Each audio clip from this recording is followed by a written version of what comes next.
Hello and thank you for watching Geeks Around. I'm your host, Matt Moore. We're here to discuss The Flash. This episode is called Grodd Lives. I know it's Grodd.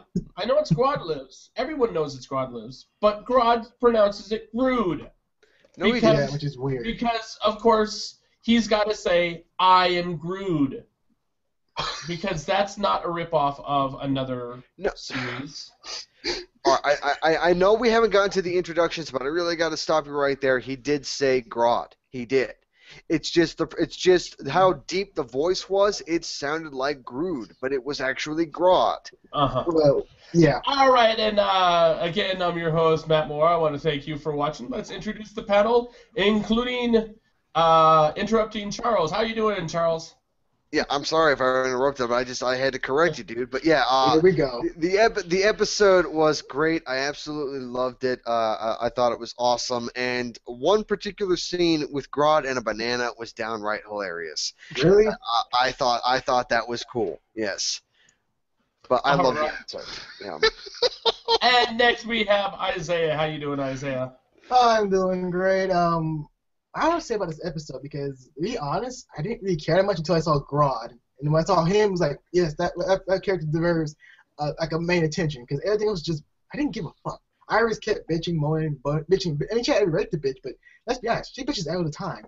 And I don't care that much, but only Grodd, when he came up, it was awesome. When he fought the Flash, it was awesome.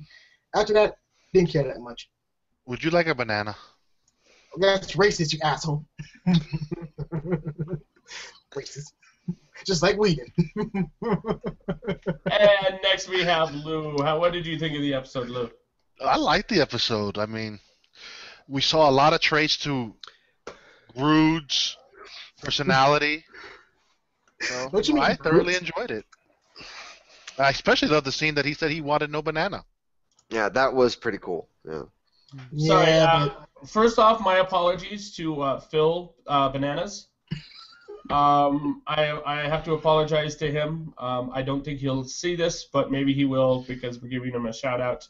Grodd doesn't want you. I'm sorry. I know everybody wants your banana. Grodd, whatever his fucking name is, does not. I'm sorry. He likes black bananas. What the fuck are you talking about, Isaiah? I don't know. I just want to mess you up for no reason. But no, I gotta say this right now. I couldn't be more wrong about my speculation about like how Grodd would be introduced because we all know what my speculation was. No. I think your speculation was spot on. Our first introduction to the Grodd character was a man in black. He wasn't a black man, but he was a man in black stealing gold, being controlled by Grodd.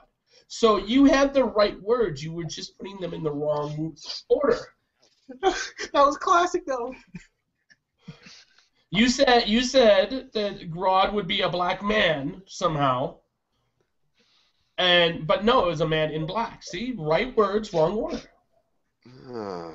Oh yeah, that was I'm trying to give you credit here, Charles, and make you seem less racist. No, I know what you're trying to do, but it's still confusing me. I woke up 10 minutes ago, dude. I'm still disoriented. This was a classic Whedon moment. He's like, yes, Grodd's gonna show up controlling a big black guy who's bald and having a suit, just like Kingpin in the movies. Yeah, he's gonna be like a black guy, muscular black guy. Like, really, Whedon? Yeah. Okay, Whedon. I just thought that it fit, and I was wrong, and I admit that I'm wrong. How much did it fit for you? I don't fucking know. It didn't happen, so let's move on. But that is basically how the episode starts. It is that some guy is running around stealing gold for whatever reason, which we are not given a clue in the show as to what reason that it's happening. Of course, from the comics, we know that Grodd. Now I'm getting confused. Is obsessed with gold and wants to use that gold to build a gorilla city, but we don't know that in the show. That sounds extremely stupid. That's the comics. I know, but I don't know. Justice League sound more believable. It's going to take a lot of gold bars to be able to build a giant city for gorillas. I'm going to guess that they're probably going to use the bars to pay other people to do it. It's not going to be an actual... No. They're going to go to Africa. People use those gold mines. Like, yeah, we're going to go to Africa. Everyone else to do his work. That's how it's going to be. All right, from this point on, everybody just ignore Isaiah. Okay. I thought you still from before. As I was saying, as we're ignoring Isaiah, is so this guy is running around. At first, Team Flash does not give a rat's ass that someone is running around stealing gold until they kind of sort of realize that maybe it's connected to Professor Walls, and that's when they start paying attention. That was bad, though. That's not a good superhero team. Now, my question is you have this guy who's wearing armor, going around stealing gold, who has no superpowers whatsoever. His superpower is he's wearing SWAT armor, just like everyone else who's shooting at him is wearing. Right. How come this guy is able to steal all this gold? Right. He should have been dead already, or pretty much in handcuffs. Well, you know, there's a saying that these stormtroopers don't never hit their target. Well, also, it wasn't just me. Was that that SWAT? I mean, not SWAT, but the bank robber, who we already know who it is. Was that suit look familiar? Because it looked like it was Slade. It was like it was a Slade suit from season 2 of Arrow. Like, did he just borrow that from Slade? Yeah. It did kind of remind me of Slade Wilson's Deathstroke outfit. It actually reminded me more of Heat. The truck scene when they rammed the armored truck. Oh, matter of fact, yeah. I was like, oh yeah. Matter of fact, are they just copying suits? They have nothing else to wear. Like, it's a spin-off of Arrow. I think they're entitled to copy a few things. But that's I was gonna say, wouldn't it be funny if we see a flashback, like next season, a flashback where the general just walks up to Slade and goes, "Hey, can I borrow that for just a couple of weeks?" And I'm like perfect sense. You know, like perfect sense. Like, I'm gonna borrow your suit for a month. Why? I need to get some gold. Okay, here you go. If you see Oliver, tell me that I hate him. Okay, see you. Yeah, basically. I think that would be funny. But in any case, yeah, so he's going around stealing gold for absolutely no reason whatsoever, except possibly to distract the Flash group, who did not even care, who did not even flinch until they realized that they were connected. And that is when the Flash shows up, and he is psychically assaulted at the same time that the General is also psychically assaulted. Where did he touch you? Where did he touch you in the mind? Where did he touch you right there? He touched you right there? He touched me right here. Can you show me on the doll exactly where he touched you? Right here, next to the lobe, which looks like a penis. So right there. He touched you on your banana. Exactly. No, he doesn't like bananas. Oh, he likes black bananas. Let me get that straight. Grodd hate banana. See, Isaiah didn't get muted until the very end of the episode last time for Marvel Agents of S.H.I.E.L.D. So I'm pretty sure he's trying to get muted now. Yeah. Yeah, that would make sense. In any case, so we have that happen. Of course, they get away. They realize that Wells is doing all of this. And that's when they decide to track down Grodd. But in the meantime, dun dun dun, you have Iris, who for the first half of the episode is being a complete and utter biatch. Okay. Yes. I'm gonna say this right now. The stuff that was going on with Iris in this episode, she really needs to just shut up. No, that is it. Is I think she was absolutely correct, and and it shows in this episode. The first half of the episode, she was a complete and utter biatch, but yes, she had reason to be. And by the end of the episode, she was on Team Flash. She was like, you know what? Okay, I've gotten over it. Like, I'm not going to be angry anymore. Let's move on. Right. That makes me okay with her being angry at the first half of the episode. My only qualm with that whole little lab facility is, don't that bitch got locks? I know, right? Where's that? I was thinking about this. You've got a multi-billion-dollar facility with tens of millions of dollars in scientific equipment. Cisco's weapons that he developed, including cold guns and heat guns and gold guns. And the gold gun. and a cosmic treadmill that somehow gathers Barry's powers, even though Barry doesn't know it. A time vault. Let me see, something to smash atoms, like a giant track. Cylinder. It's called a cylinder. A giant track, by the way, which I think is going to be very, very important in the next couple episodes. What's called the accelerator? The collider. Accelerator, collider. Yes, the collider, which is a giant track, like track and field track. I'm pretty sure Barry's going to be running laps in that thing pretty soon. I'm telling you, that's my wild speculation. And they're going to do some track and field. And a meta-human freaking prison. Yeah. And they don't have a freaking, a little like master lock. You guys got mad. Dude, they all. I mean, look, I can understand Joe has a little ID card to get in, but since when did Iris get one? Because, dude, these motherfuckers walk up in this shit like it's their home. Yeah. They're like relatives. They always come in unannounced. Like, really? I'm pretty sure they used the same lock system that they used for the Arrow Cave last season. Oh, very much. Like everybody fucking walked in the Arrow Cave last season. Basically, they got their food all dirty and everything. Walk on the carpets. And really? They got the same security system. Matter of fact, they should use padlocks. Okay, you guys bet that man. They'll be like, oh, they should use padlocks. They should use padlocks now. That whole thing, Iris just strolls up in there like she owned the place. Yeah, Barry, I know you're the Flash, and I can see you in your costume. Hey, where was Cisco at? Like, dude, where was you at in security? I was busy helping you out. Barry should have pulled out oh no, this is just I'm wearing this because I'm going to a costume party tomorrow night. But she ain't gonna be that bullshit. But Halloween is 6 months away. Hey, there's lots of reasons for a Halloween costume. Yeah, she can go back in time and get Halloween. Like, I'm going back in time for Halloween. Duh. Well, seriously, going back in time, really? That's also an admission of him being the Flash, right? Maybe. Well, and that's just it. Is at some point, because I'm lame, I would have been like, you know what? I told you. You just don't remember it because it was in an alternate timeline. Because that wouldn't have confused. Yeah, and then that alternate timeline, we kissed and bumped uglies and all that kind of stuff. But no, you can't be a little bit about it. And you showed me your butterfly tattoo that's down by your hee-haw.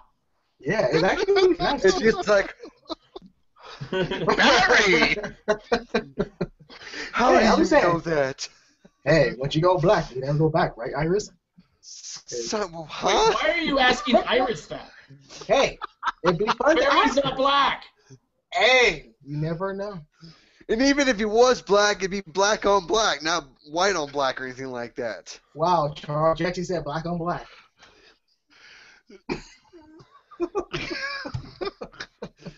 I mean, the only other issue I had with this episode was I ain't going down in no fucking sewer. I'm sorry.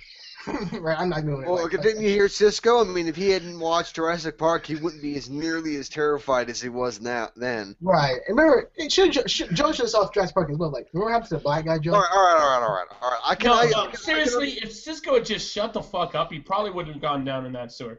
He's all like, I ain't going down and blah, blah, blah, blah. Okay, I am. All he had to say was, you know what? I'm going to work support up here. That's all he had to say. Yeah, but let's be honest. Cisco's a little bitch.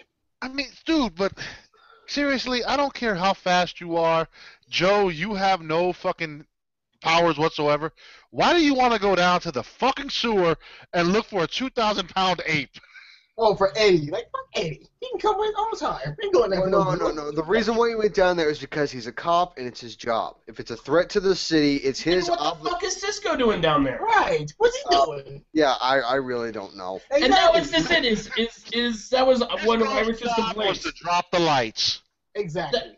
That was one thing that Iris was bitching about was he's not superpowered. He's not a metahuman.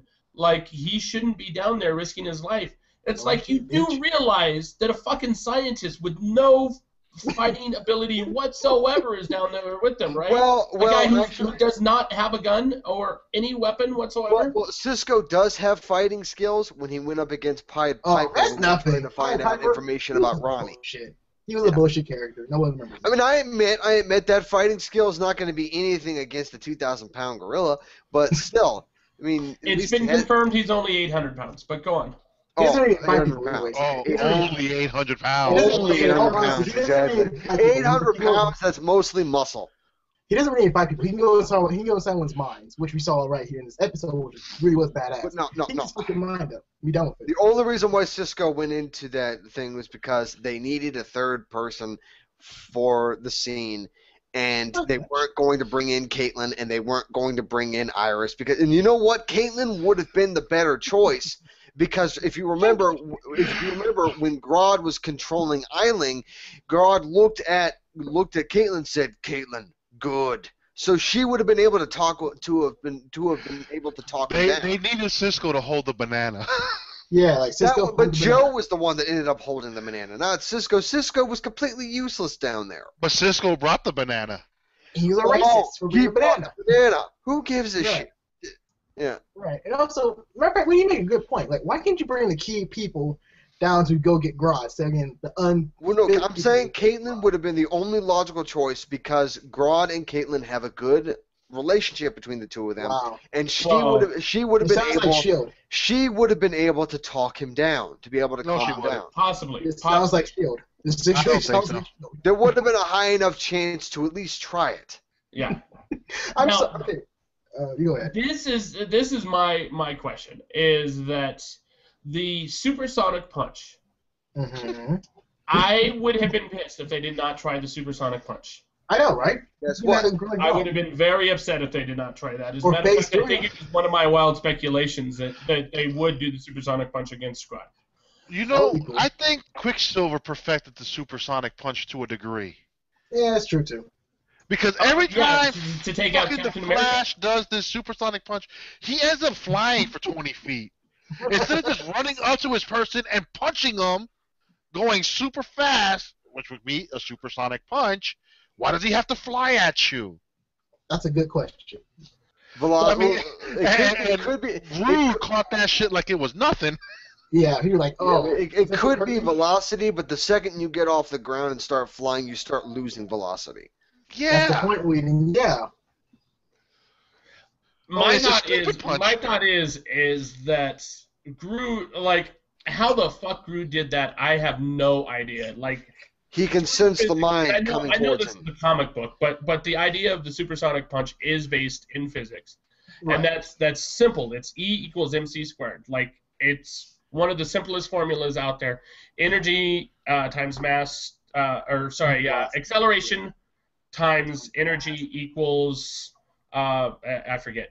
Energy times mass squared equals power, basically. Right. And so, basically, him running at that particular speed, he should have been able to go through a wall without smudging his eyeliner. Right. I don't know why I said that. It was Harrison Wells who was wearing eyeliner. But I mean, he should have gone through there without a single, like, scar or anything. So to be able to be stopped by something that's 800 pounds, even if it is 800 pounds of muscle, it's just not possible. Right. That was funny about that is Grodd sensed him and started running at his ass. Right. Like, yeah, oh, he did. Because remember, Grodd is very smart. Like, oh, you try to hit me? Did you not? Really, Grodd? I'm sorry. I'm wondering when Wiener's gonna catch on. He actually tells like, Groot, really guys? Yeah. I am Groot. Well, there was the scene there was the after credits scene where Grodd ended up being like a little tiny plant and he was dancing. Dancing all over the place. I might have that mixed up with something else. I thought the after credits scene was Grodd jumping off that building coming at your screen. Oh yeah. Okay. What? How could they go the entire episode without a King Kong reference? Come on. It's like, we need King Kong. Oh, what was Donkey Kong? We need Donkey Kong. What was Donkey Kong? No Donkey Kong. We even got Planet of the Apes references and all that. But no Donkey Kong. Ain't that about a bitch? Oh, wouldn't it that been funny if he had actually picked up a barrel and thrown it at Barry? That would be cool. He'd be jumping over it too like Mario. Matter of fact, that would be awesome. Barry's got a big old hammer, like crushing barrels. Try to save the princess. Oh. Well, that's this episode in a nutshell. Pretty much. No, but, that'll be. But I was. That'll be the next one. Yeah, but the whole thing about this episode was that it wasn't really good until you got to see Grodd himself. You saw him in person, like I said, from beforehand, and you saw his powers displayed. It was really cool. And the only way Barry could stop him is that he had to pretty much block out Grodd, because if you block him out, you actually have a chance of beating him, which is very slim in his case, because he's not real focused. I'm gonna say it, and you're all gonna disagree. The effects for Grodd were amazing. I'm just gonna start with that. Otherwise, I didn't like the episode. I didn't like it at all. Yeah, that's fair. I mean, the CG effects for Grodd were about as best as you can expect for a CW show, so I am not disappointed. Are you sure? Because that was like top-notch movie stuff right there. Well, no, it wasn't. Definitely not. No. Hey, the stuff that was going on with Grodd was clearly computer generated, but it was the best that we could ever expect to get with a CW show. That is true. I'm gonna give that one to Charles, because if you watch the most recent Planet of the Apes movie, the apes look completely and totally real, a lot more than Grodd does. And scary, really, really scary. And really, really scary. But with Grodd being computer generated and how it looks computer generated, that's not because they were lazy. It's because, well, budget. Well, let's be honest. They used the environments to make Grodd feel more realistic. So I respect them for doing that too. Use their environments and using CGI as well to make Grodd more lifelike. So if you heard his voice, it was still great. And if you saw him in action fighting people, he was still present. He still had a force to reckon with. So they used the environments to make him more badass, which did work in my book. Let me see. What else do we have on here? We have Iris figuring out everything Harrison Wells has done, including killing her boss. Woo. Iris gets a little pissed. You have Eddie, who's still trying to get answers from Harrison Wells. Who's still obsessed with Iris. What's that? Yep. Who's still obsessed with Iris until Mr. Wells shows him that, bitch, she don't marry you, fool. Yeah, she marries your boy, known as Barry Allen, who is the Flash. He loves tossing that ring box, though. She was a troll, too, to Eddie. Like, damn, dude, you're such a troll. Throwing that man's ring. He gets some seriously red eyes. Yeah, he does. Then you have Harrison Wells straight out going, yeah, the Thawne line is amazing, except for you. You're a fucking loser. The only reason you're still alive is so the good ones of us can live. Well, actually, I have something to say about that, because I think he just uses that as a ruse. He's just straight up lying to him. Like, yes, he could. He's part of Eddie itself, but I think he is Eddie in a way. Like, he's saying all these things to make him so distrust or pretty much dislike or pretty much hate the Flash team itself. It's like, I hate Flash now, thanks to what he said, because let's be honest now, Eddie has a big part in it, which he does. It's like an insurance policy. It's like, because of my doctor, like, it's more than that. So, dude, Eddie isn't going to get powers. I think Eddie was the start of that bloodline. Yeah, but let's be honest, he could be lying too. Remember, Reverse Flash he knows how to lie. So he may be saying all this just to Eddie. To be honest, in that scene between Eobard and Eddie, I would have to say that this is when we realize that Eddie is not a villain and he won't become a villain. I can't see that happen. I mean, I understand what you guys are saying. I really respect that, but I think he's going to be the only one in the Thawne bloodline that's actually going to try to stop the Reverse Flash. No, I mean, again, I'm not trying to disagree with what you're trying to say, with it, but I just think because why is Eobard and Thawne building up Eddie to be dislike the Flash so much? Like, why does he care? He couldn't show him anything. He just did nothing to him. Just put him in a box, call that a day. But he's doing something. He's messing with his mind to make come onto his side, right? Right. So what if it's just a big? Not to say he's messing with his mind. I think he's just directing him down a certain path that he's supposed to go down. He's not supposed to be with Iris, and he's trying to show him, look, you're not going to be with Iris. Get Iris out of your system. Eddie has no bad in him. You can see it. Eddie's a good guy. So we see. I mean, maybe in season 2 he might go down that path. But I don't see him becoming bad. He's just more of he's the one who created the sperm bank. Ooh, what if, wait, like, Isaiah said something and he didn't mean it the way that I have taken it now. But I'm going to run with it. What if Eddie is Eobard, and Eobard is Eddie? No. For example, no. Just listen. Trust me, it's going to make sense in just a moment. He said that that Eddie is his insurance policy. This is a man who can swap bodies with other people. Mm-hmm. What if he fakes his own death and takes over Eddie's body? And that would kill Eddie? Yeah. Yeah. I don't know. I mean, sure, they could do it, but I think it'd be pretty... Well, first off, Eddie hasn't had kids yet. And so, if he kills Eddie through that, Eobard's going to die. It's going to No, that's just it. No, not really. No, because he would be the new Eddie. He would be his own great-great-great-great-great-grandfather. I'm my own grandpa. No, like Fry. Yeah, it's like it's a Futurama's type scenario. Yeah, I mean, he would just take over as Eddie and be his own descendant. I could honestly say that makes some sense. Harrison, I hope it doesn't. Is that twisted? I hope it doesn't turn out that way. I really hope it doesn't play out that way, because that would just be fucking weak, and I'd be like, I'm not sure if I'm gonna watch the show. No, it'd be like Perfect Suspect though. It'd be like the movie Perfect Suspect, where someone's telling you to like just like, oh, I'm the innocent victim in this whole like Kyler case. But comes to find out, he is that person they're talking about. He's just making up all types of bullshit to get away. Are you talking about The Usual Suspects? Yeah. Yeah, it's not. You weren't calling it by the proper name. Either way, just to fuck with you, Weedon. I don't care. Anyways, folks, it could be like that. It could be where he's just using Eddie, or pretty much he's trying to build up Eddie. Either way it goes, he's just lying to us and Eddie. Like, yes, I'm your great whatever. That's bullshit. Because if it's him and Flash been fighting for years. Now, I have a question. Is Harrison Wells hiding out in the same fucking facility, and they can't figure this out?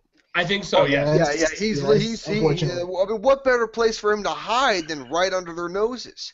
It's the last place that they would look. I mean, we see he creates this weird key, and it lights up a fucking track and field course. Mm-hmm. So, only place I can think of would be in Starling Lab, but then it seems to be that these idiots who've worked there for over years, they don't realize what the fuck is in this building. Right. It is a huge building, and there is only 3 of them. Now 4. What can you use that supercomputer? That super AI computer? They can use it now since Wells left the building. They can use it. That's just it. That is what I'm hoping happens. There's been a lot of speculation about once Harrison Wells is captured or dead or whatever, you're going to need someone to replace his particular scientific expertise. So I'm hoping that Gideon actually becomes a character in the show. Hope so. And was one thing that been bothering me too, that no fact they asked Gideon all types of questions about the future itself. They never asked specifically who is the Reverse Flash. Like Pacifically, you mean the ocean just west of California?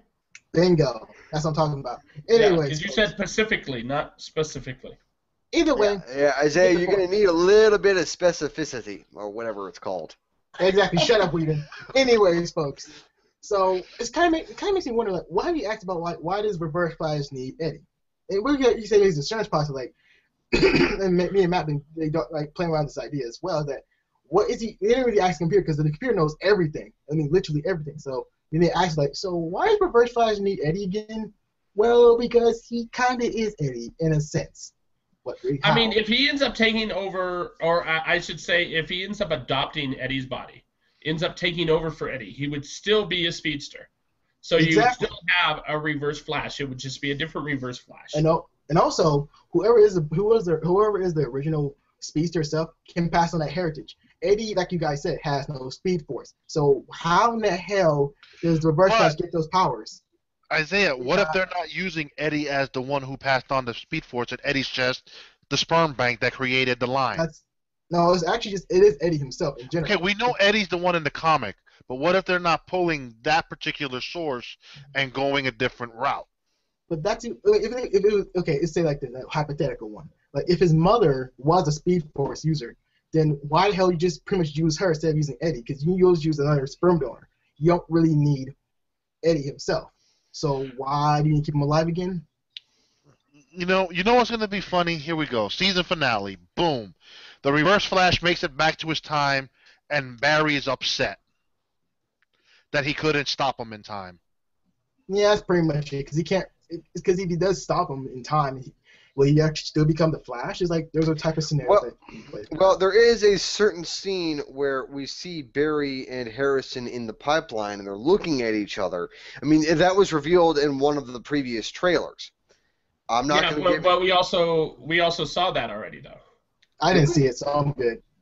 Yeah. I thought we saw it in the trailer. I didn't think we saw it in the actual show. We saw it in the actual show from what's his face. I could have sworn we saw it in the show, like literally last episode. Are you talking about Hannibal Bates, aren't you? Yes. Okay. Oh, that asshole. Ugh. Okay, then, yeah. But in any case, let me see. What else do we have? We had. You know what? Thinking about it more and more, I see him killing Eddie and taking over Eddie. I can see that too. I don't. I'm really starting. Well, that's just it. Is he doesn't take over Eddie because he didn't take over Harrison Wells. He ended up adopting Harrison Wells's face and some of his thoughts, and then the actual Harrison Wells dies, which is how he was able to keep the Reverse Flash powers. Is because it's still his body. Well, it just looks different.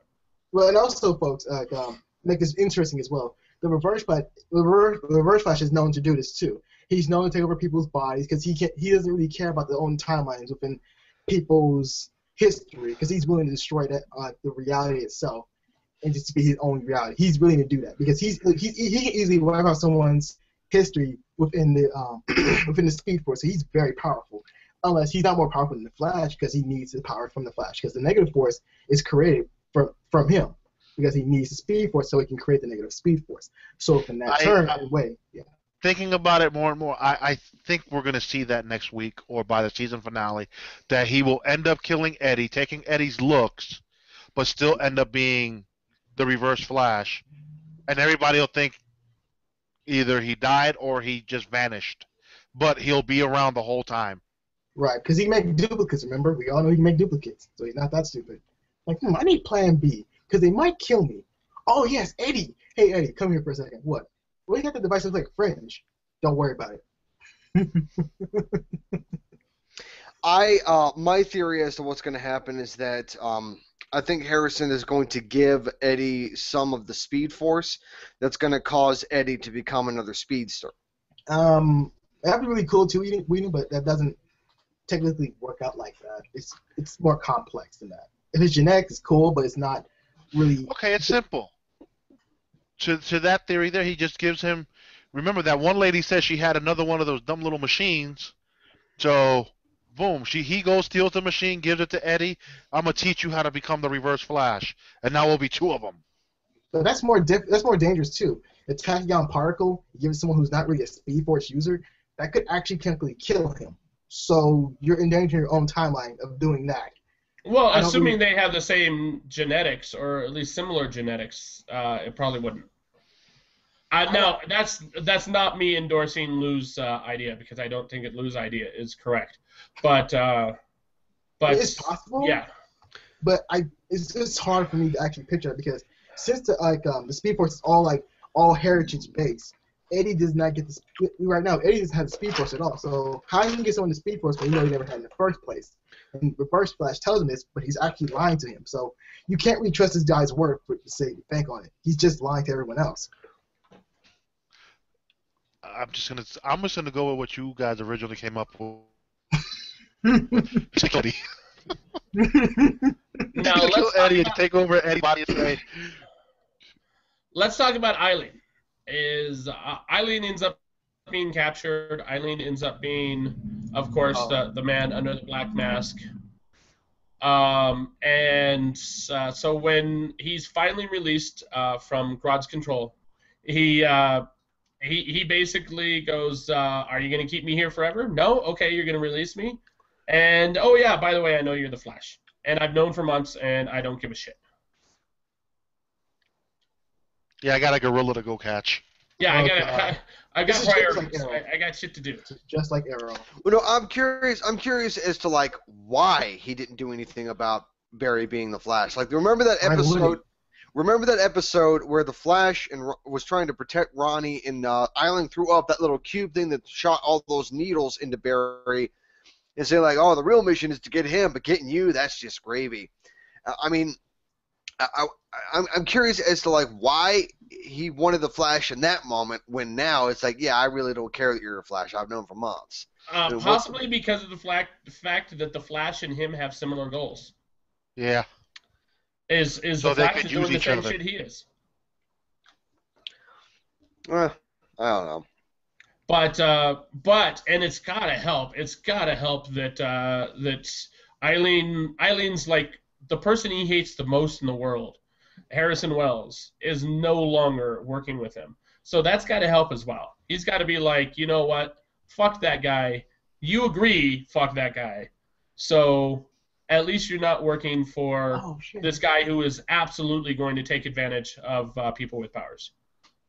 Oh, man, we forgot one more thing about Reverse Flash itself. Like, no effect wasn't in the show itself, but we forgot he had a ring. I keep forgetting that, too. Reverse Flash does have a ring. So where you get that ring from is going to be really interesting as well. Like, that's just it, is he gets that.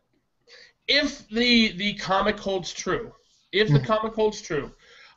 Reverse Flash is also known in the future as Professor Zoom because he is basically a museum curator, doctor who has studied the Speed Force. That is his expertise, is the Speed Force, and he's known as Professor Zoom by his students and all that other fun stuff. He probably got that ring from a museum piece. That's true too. At least if they stick with that particular story. It's going to be really interesting how this all plays out. Really interesting. So, do we have anything else we want to talk about? What if he gave Eddie the ring? What was that, Lou? What if he gives Eddie the ring? Does anything happen with Eddie? Not really. No. I don't know that the ring has any particular power. I'm looking at that right now. I know how it's created and why everyone start using it. So we don't know why he created it, and we don't know why he started using the ring. So because we've seen Harrison Wells wear the ring to kind of unlock the yellow suit behind the wall in one episode. Yeah, but he could have created that himself. He could have been like, oh, okay, so let's make a lock that fits this ring, because he wanted something cool. That's true. It's confusing. I mean, we don't know that the ring has any particular ability. The ring could have just been an Easter egg. Yeah. Yeah, like a little Flash fan Easter egg, because we might get Barry Allen getting the ring as well, a different type of ring. So if the ring ever at any point in this show ends up holding the Flash costume, I think I'm gonna rage quit. Not really. I won't rage quit. That'd be so awesome. Like, that's so awesome. No. That's one thing you can do in the comics that you can't do in the show. I refuse to believe it. How so? I'd like to know that. Really, but technically, they've already done it in the show with Harrison Wells' Reverse Flash. That's different. That's different. That's way different. How is that different? It's the same functionality, just different suit. No, different person, different suit. No, he hasn't had the suit come out of the ring. Right. That's what I'm saying. Yes, he did. He plugged the ring into that little thing that was wearing the suit. No. In the comics, the suit literally fits inside the ring. Yeah, it does. It's like a sensu bean. Not a sensu bean, a time capsule. It's like a little capsule. Yeah. Right. You could put a whole ship in a capsule. Yeah, in the comics, the entire suit fits inside the ring. Right. And so the Flash can have a suit wherever he is. Right. Instead of changing in the middle of the street like he did a couple of episodes back in front of Iris. Yeah. Right, like made no damn sense. Like, really, dude? How'd you get your suit again? Yeah. He had a suit in his little duffel bag. Yeah, it was like, dude, you gotta do better. You gotta do a better option here, because you gotta put you in your ring. He needs to be like Superman and go to a telephone booth. And give it to the homeless. Yes, give all his clothes to the homeless. That'll be funny as shit that he goes to a telephone booth and dials a specific set of numbers that his suit travels to. No, he just leaves his suit, whatever. He's like, and the homeless people just guys like, hey, I can look like Clark Kent now. Yeah, Robot Chicken joke, folks. If you didn't know that. Okay. Do we have any wild speculations other than what we've covered? No wild speculation. No, but overall, I just think Eddie Thawne, whatever you call his fucking last name, he's a liar. Thawne. Thank you, Whedon. He's lying. That's all he is. He's just straight. Look, it's easy for you, Isaiah. Think of Dawn and just add a TH. Thawne. Yeah, I'm not gonna do that. Fuck it. It's almost like thong. See, there you go. Or even Spawn. Yeah. No, that's too cool for him. No, can't do that. Any wild speculations? Nope. We can end this now. No, we kind of covered them. It's just gonna be interesting to see freaking what's this Arrow or Ashahim and Firestorm. Al Sahim. And then also his Al Ghul name is Warith Al Ghul. What? Warith Al Ghul. That is his heir name. That's stupid. So you got two names. What's the fucking point? It works. It works in some cultures. No, that's just it. Is one is his name, one is his title. You stupid son. Never mind. Yeah. One means heir of the demon, and one is his actual name. Yeah, but why can't you just have heir of the demon and be done with it? Because that's not his name. That's his title. Yeah, but he's trying to. Do you call Barack Obama? Hi, President. Yeah. Hi, President McPresident. Yeah, you can say that. No. I'm still lost in trying to say. If he's trying to be the demon, let me call it the demon. I think it's time to be black boxed. Yeah. I am so happy that bottle of water was empty because I just threw the thing on my bed. I just love doing it so much. They all get pissed off. One of these days, Isaiah, you're going to give us all heart attacks. I can see it now. Barry's going to pull out his cell phone next week at the very beginning of the episode and say, hey, Firestorm, I need your help. Arrow, can you join me in Starling City because I can't beat this guy. Excelsior! Okay. No. Shut up, Whedon. That's Stan Lee. You can't be Stan Lee. Sheesh. I mean, why would they be there? Well, first off, I'm curious as to, and I can understand why Ronnie would be there, but for Arrow, well, what's going on with Arrow in the TV show Arrow, I'm like, okay, so is that a spoiler for tonight's episode to find out, maybe they managed to get him out of his brainwashing? Okay, brainwashing is bullshit. See, that's the he's not thing. brainwashed. First off, he's not brainwashed. It's bullshit. Yeah. See, that's the thing. We should talk about what happens with Arrow tonight. Flash premieres next week before Arrow season finale. That's true too. Oh, I hope it doesn't spoil it for us. That's terrible. That's literally terrible. Oh my god. Yeah, I don't know, real nice scheduling, CW. No, they might have done it right. They might have done it 2 right. hours. Maybe 2 hours. We'll see. What's a 2-hour event? They could make it to a 2-hour event. No show on the CW has ever made it to a 2-hour season finale. It's never happened, and it never will. You sure about that? No, I'm definitely sure. It's not going to happen. It's not a 2-hour event, but I think what he's trying to say is... All right, you know what? Vampire Diaries season 3. I'm just kidding. I don't watch that shit. No, Smallville. There was one. God. There was oh one God, please, not the series finale. No, I'm talking about Absolute Justice, where they brought in the Justice Society of America. That was a 2-hour event. That was awesome. I have to agree with that. That was super. Well, that was just a regular episode in the season. Yeah, but it was 2 hours. But it was a 2-hour event. But they broke it down to being episode 12 and 13. When you I have the DVD. Therefore, it was classified as a 2-hour event because it was both episodes happening one after the other. Their series finale was a 2-hour event. Yeah, that's because it had been.